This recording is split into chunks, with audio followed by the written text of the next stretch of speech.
இன்னைக்கு டிபேட்டுக்கு வரவேற்கிறோம். ஒரு பிசியோதெரபிஸ்டோட கை உங்க தோள்பட்டையை அழுத்தும் போது அந்த சின்ன அழுத்தம் எப்படி உங்க செல்களுக்குள்ள இருக்கிற ஒரு மரபணுவை ஆன் பண்ணுதுன்னு எப்பதாவது யோசிச்சிருக்கீங்களா? இது ஒரு மாயாஜாலம் மாதிரி தோணலாம், ஆனா இது தூய்மையான உயிரியல். இந்த கேள்விதான் இன்னைக்கு நம்ம விவாதத்தோட மையம். நம்ம உடல் வெளியில இருந்து வர விசைகளுக்கு எப்படி பதில் சொல்லுதுங்கிறத புரிஞ்சுக்க ரெண்டு வழி இருக்கு. ஒன்னு, நம்ம உடல் ஒரு சிக்கலான இயந்திரம், அதுல கம்பிகளும் நெம்பகோள்களும் இருக்குன்னு பாக்குறது. இன்னொன்னு, அது உயிர்வேதியியல் சிக்னல்களால இயங்குற ஒரு பெரிய ரசாயன தொழிற்சாலைன்னு பாக்குறது. இல்ல, இந்த கேள்வியே நாம இன்னும் தெளிவா கேட்போம். உடலுக்குள்ள இயந்திரவியல் விசைகள் பரவுறதுக்கும் அது செல் அளவுல மாற்றங்களை ஏற்படுத்துறதுக்கும் டென்செக்ரிட்டிங்கிற ஒரு கட்டிடக்கலை கொள்கை தான் முதன்மையான முழுமையான வழிமுறையா? இல்ல அது வெறும் ஒரு ஆரம்ப புள்ளி தானா? உண்மையான மாற்றங்கள் எல்லாம் சிக்கலான உயிர்வேதியியல் பாதைகளால தான் நடக்குதா? இதுதான் இன்னைக்கு நம்ம ஆராய போற புதிர்.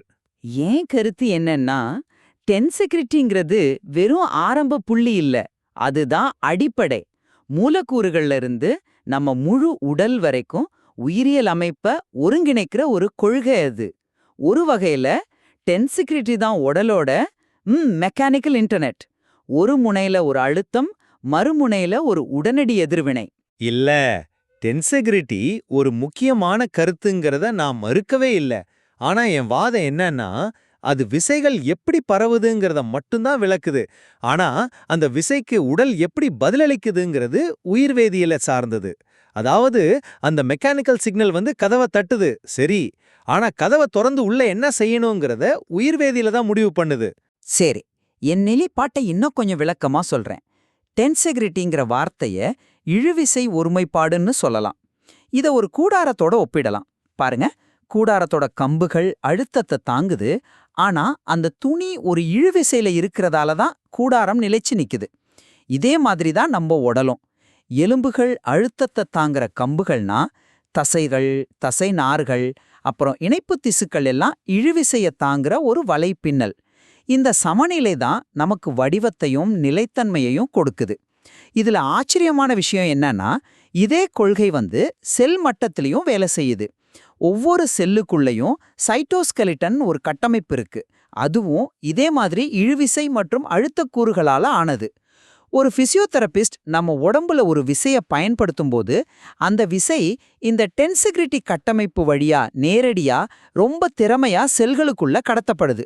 செல்களோட மேற்பரப்பில் இருக்கிற இன்டெக்ரின்கிற புரதங்கள் இந்த இயந்திரவியல் சிக்னல்களை புடிச்சு அதை நேரடியா செல்லோட கரு வரைக்கும் கொண்டு போகுது.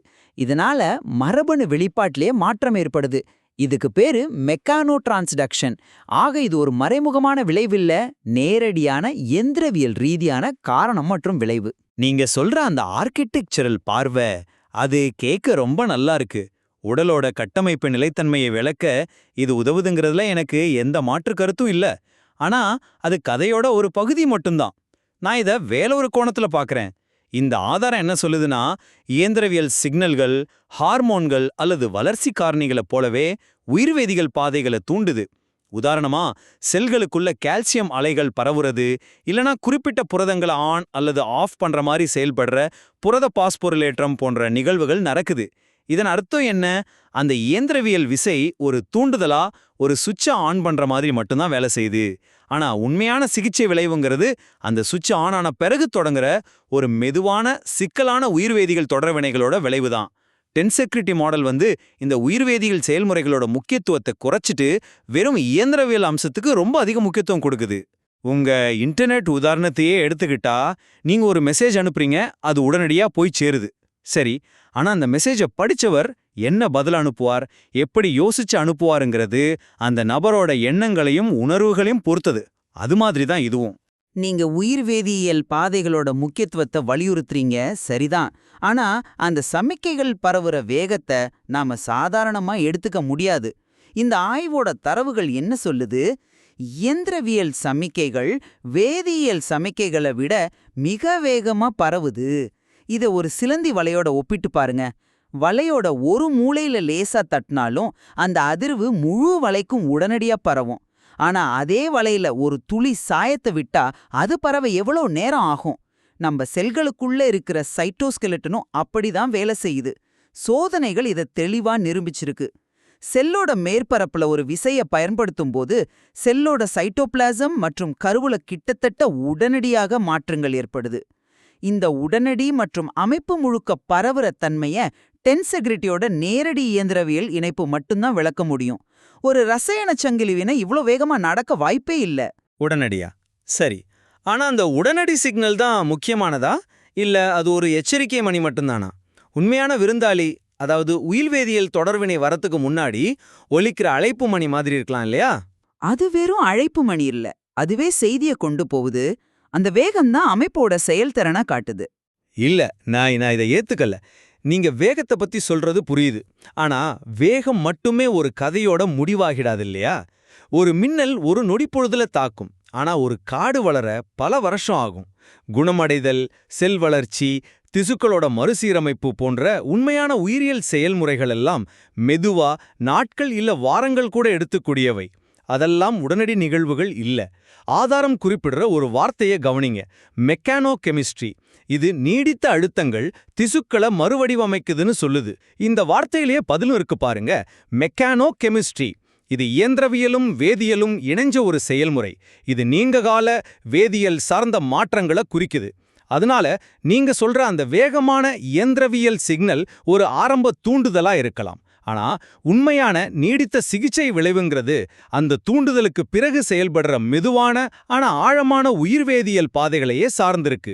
வேகத்தை மட்டுமே வச்சு ஒரு அமைப்போட முக்கியத்துவத்தை நாம மதிப்பிட முடியாது. நான் வேகத்தை மட்டும் வச்சு மதிப்பிடல. இந்த உடனடி தகவல் தொடர்பு உடலோட ஒரு பகுதியில மட்டும் நடக்கல. அதுல தான் டென்செக்ரிட்டியோட உண்மையான சக்தி இருக்கு, அதோட உலகளாவிய தன்மை. இது ஒரு ஒற்றை கொள்கை, ஆனா அது அணுக்கள், மூலக்கூறுகள், செல்கள், திசுக்கள், உறுப்புக்கள், அப்புறம் நம்ம முழு உடல்னு எல்லா மட்டங்கள்லயும் பொருந்துது. இது எவ்ளோ நேர்த்தியான ஒருங்கிணைந்த ஒரு விளக்கம் பாருங்க. பிசியோதெரப்பி மாதிரி ஒரு பெரிய அளவிலான தலையீட்ட நுண்ணிய மட்டத்துல நடக்கிற மரபணு வெளிப்பாட்டோட ஒரு ஒற்றை ஒருங்கிணைந்த கட்டமைப்பின் மூலமா இணைக்குது. இது வெறும் கோட்பாடு மட்டும் அல்ல. இந்த ஆய்வுல நாம பார்க்கறது என்னன்னா, பல்வேறு வகையான செல்களோட இயந்திரவியல் நடத்தைகளை இந்த மாடல் துல்லியமா கணிக்குது. இது ஒரு சக்தி வாய்ந்த எல்லாத்தையும் இணைக்கிற கொள்கை. ஒரு கட்டமைப்பு உலகளாவியதா இருக்கலாம், ஒத்துக்கிறேன். ஆனா அது குறிப்பிட்ட விளைவுகளை விளக்குதா? இங்கதான் உங்க வாதத்துல ஒரு பெரிய இடைவெளி இருக்கிறதா நான் நினைக்கிறேன். வெவ்வேறு வகையான இயன்முறை சிகிச்சைகள், உதாரணத்துக்கு ஒரு ஆழமான மசாஜ், மென்மையான நீச்சி பயிற்சிகள் இல்லனா அக்குபங்க்சர் போன்ற சிகிச்சைகள் ஏன் வெவ்வேறு விளைவுகளை ஏற்படுத்துதுன்னு உங்க டென்செக்ரிட்டி மாடல் விளக்குமா? இந்த மாடல் எல்லா இயந்திரவியல் விசைகளையும் ஒரே மாதிரியான பொதுவான உள்ளீடா கருதுது. ஆனா ஒரு மென்மையான தொடுதலுக்கும் ஒரு ஆழமான அழுத்தத்துக்கும் உடல் வேற வேற மாதிரி பதில் சொல்லுதே, அது எப்படி?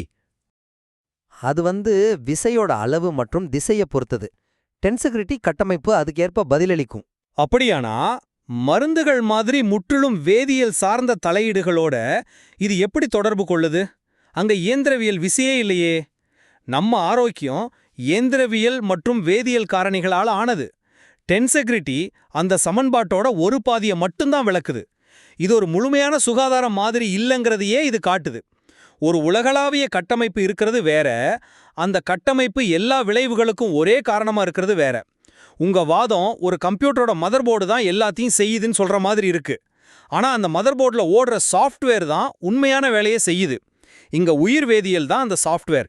நீங்க சொல்ற உதாரணமே என் வாதத்தை பலப்படுத்துது. சாஃப்ட்வேர் இயங்கணும்னா ஹார்ட்வேர் சரியா இருக்கணும் இல்லையா? அந்த ஹார்ட்வேர் தான் டென்செக்ரிட்டி.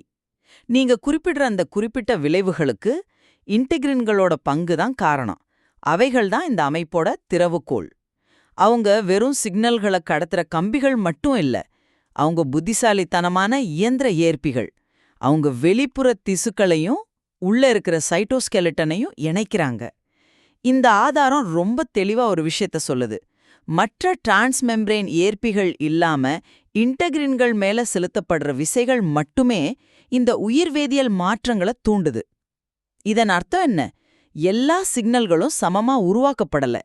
இந்த தனித்தன்மை டென்செகிரிட்டி கட்டமைப்பின் வழியா வர்ற இயந்திரவியல் பாதையோட முதன்மை முக்கியத்துவத்தை அடிக்கோடிட்டு காட்டுது. இது ஒரு பொதுவான பதில் இல்ல, ரொம்ப குறிப்பிட்ட இயந்திரவியல் சார்ந்த ஒரு பதில். இன்டெகிரன்கள் முக்கியம்தான், அதுல எனக்கு மாத்து கருத்து இல்ல. ஆனா அதுங்க தனியா வேலை செய்யறது இல்லையே. இங்கதான் உங்க வாதத்தோட எளிமைப்படுத்தல் எனக்கு பிடிபடல. இன்டெகிரன்ஸ் ஃபோக்கல் அட்ஹீஷன் சொல்லப்படுற ஒரு பெரிய மூலக்கூறு வளாகத்தோட ஒரு பகுதி. இதை ஒரு கட்டுப்பாட்டு மையம் இல்லனா ஒரு சந்திப்பு புள்ளின்னு சொல்லலாம். இந்த வளாகத்துல நூத்துக்கணக்கான வெவ்வேறு புரதங்கள் இருக்கு. ஆதாரம் என்ன சொல்லுதுன்னா, அழுத்தம் அதிகமாகும்போது இந்த வளாகங்கள் அளவுல பெருசாகுது, அதுல இருக்கிற சிக்னல் மூலக்கூறுகள் தங்களோட செயல்பாடுகளை மாத்திக்குது. இதை கொஞ்சம் யோசிச்சு பாருங்க. இது ஒரு சாதாரண கம்பி வழியா விசை கடத்தப்படுற மாதிரி இல்ல. மாறா ஒரு சிக்கலான உயிர்வேதியியல் கட்டுப்பாட்டு மையத்துல சிக்னல்கள் பெறப்பட்டு செயலாக்கப்பட்டு அதுக்கப்புறம் ஒரு முடிவெடுக்கப்படுற மாதிரி இருக்கு.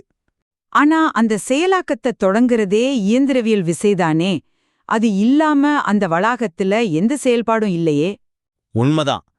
ஆனா தொடங்குறது மட்டுமே எல்லாமும் ஆகிடாது.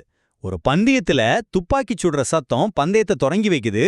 ஆனா யார் ஜெயிப்பாங்கறத தீர்மானிக்கிறது வீரர்களோட திறமையும் பயிற்சியும் தான். அது மாதிரி இயந்திரவியல் விசை அந்த ஃபோக்கல் அட்ஹீஷன் மையத்துக்கு ஒரு உள்ளீடா வருது. ஆனா உண்மையான பதில், அதாவது செல் என்ன செய்யணும், எந்த மரபணுவும் ஆன் செய்யணுங்கிறது அந்த மையத்தோட சிக்கலான உயிர்வேதியியல் செயலாக்கத்துல தான் இருக்கு. அதனால இயந்திரவியல் விசை ஒரு தூண்டுதல் மட்டுமே, உண்மையான நுண்ணறிவு அந்த உயிர்வேதியியல் செயலாக்கத்துல தான் இருக்கு. டென்செகிரிட்டி அந்த விசையை அந்த மையத்துக்கு கொண்டு வருது, அவ்வளவுதான். சுருக்கமா சொல்லணும்னா என் பார்வை இதுதான். டென்செகிரிட்டிங்கிறது வெறும் எலும்புக்கூடு இல்ல, அது உடலோட தகவல் தொடர்பு அமைப்பு. இது இயன்முறை சிகிச்சைகளோட உடல் ரீதியான விசைகளை செல் பதில்களோட நேரடியாவும் யாந்திரவியல் ரீதியாவும் இணைக்குது. வேதியியல் சமிக்ஞைகளை விட மிக வேகமா உடல் முழுக்க பல உயிரியல் மட்டங்கள்ல ஏற்படுற ஒருங்கிணைந்த விளைவுகளை விளக்க இது உதவுது. இது ஒரு நேர்த்தியான மற்றும் சக்தி வாய்ந்த விளக்கம். உடலை ஒரு முழுமையான ஒருங்கிணைந்த அமைப்பா பார்க்க இது வழிவகுக்குது. நான் இதை இப்படி முடிக்க விரும்புறேன்.